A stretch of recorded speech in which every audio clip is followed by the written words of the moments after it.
पुढे मनसंतोष गडाच्या दिशेने चालत जाताना अनेक वास्तूंचे अवशेष पाहायला मिळतात.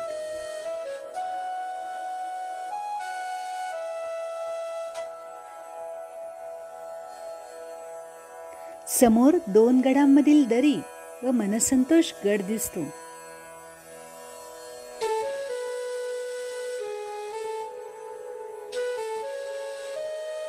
मनसंतोष गडाची उंची मनोहर गडापेक्षा कमी असल्यामुळे त्यावरील वास्तूंचे अवशेष इथून पाहता येतात.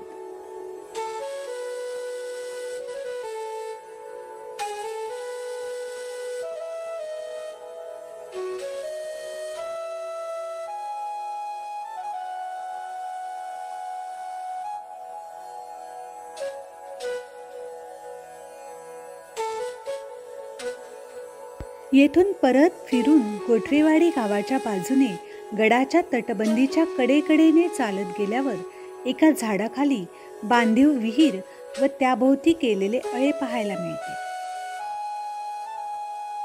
या विहिरीत बारमाही पिण्याचे पाणी असते.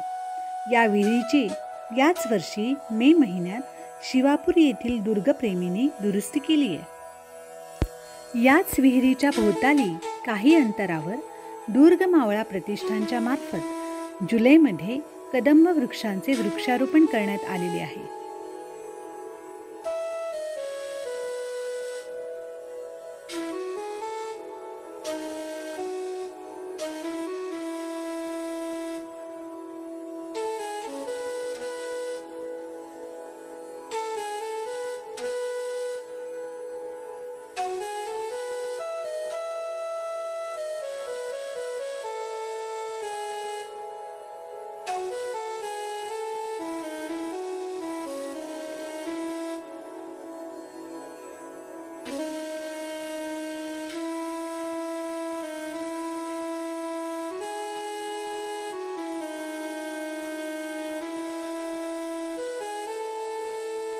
विहिरीच्या पुढे तटबंदीत 2 शौचालये पाहता येतात.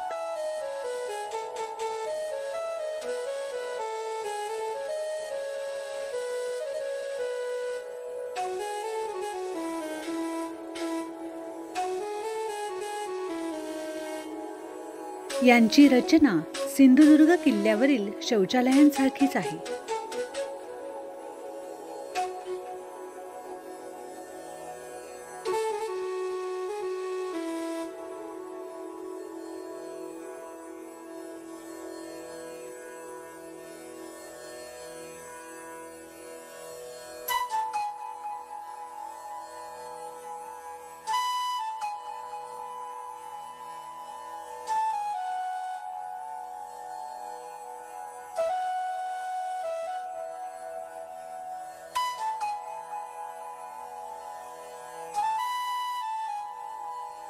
पुढे प्रवेशद्वार ओलांडून तटबंदीच्या कडेकडेने जाताना अजून एक तटबंदीतील शौचालय दिसते. गडाच्या पश्चिम टोकाला पोहोचल्यावर कड्याच्या बरोबर खालच्या बाजूस एक बुरुज दिसतो. त्याखाली डोंगराची एक सोंड खाली उतरलेली दिसते.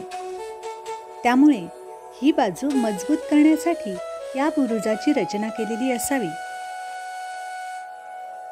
आज या बुरुजापर्यंत उतरून जाता येत नाही, त्यासाठी रोप लावावा लागतो.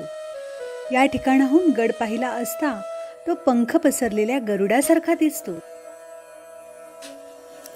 गडावरून खाली उतरताना जेथे लोखंडी पायऱ्या आहेत त्या ठिकाणी उजव्या बाजूला जाणाऱ्या पायवाटेने पुढे गेल्यास आपण नैसर्गिक गुहेकडे येतो.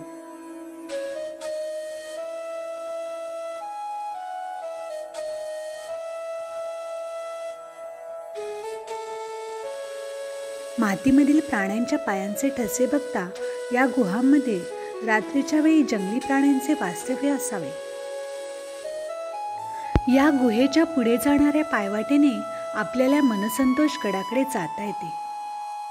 खालच्या बाजूस दूरवर गोठवेवाडी गाव व वर मनोहर गडाचा कातळकडा यांच्या मधूनही पायवाट दोनही गडांमधील खिंड ओलांडून मनसंतोष गडाच्या पायथ्याशी जाते. या पायवाटेने गुहेच्या बाजूला जात आपण गडाला एक वळसा घालून गोठवेवाडी गावाच्या दिशेला येतो. मनसंतोष गडावर जाण्यासाठी कातळात खोदलेल्या पायऱ्यांचा मार्ग आहे.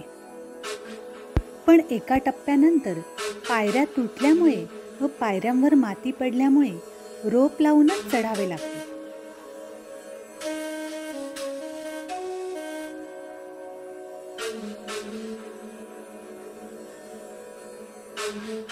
गुहा पाहून झाल्यानंतर आपण आता गड उतरायला सुरुवात करावी. हा व्हिडिओ पाहून आपल्याला मनोहर मनसंतोष गडाची सफर करावीशी नक्कीच वाटेल. चला तर मग पुन्हा भेटू लवकरच एक नवीन किल्ल्याची सफर करायला.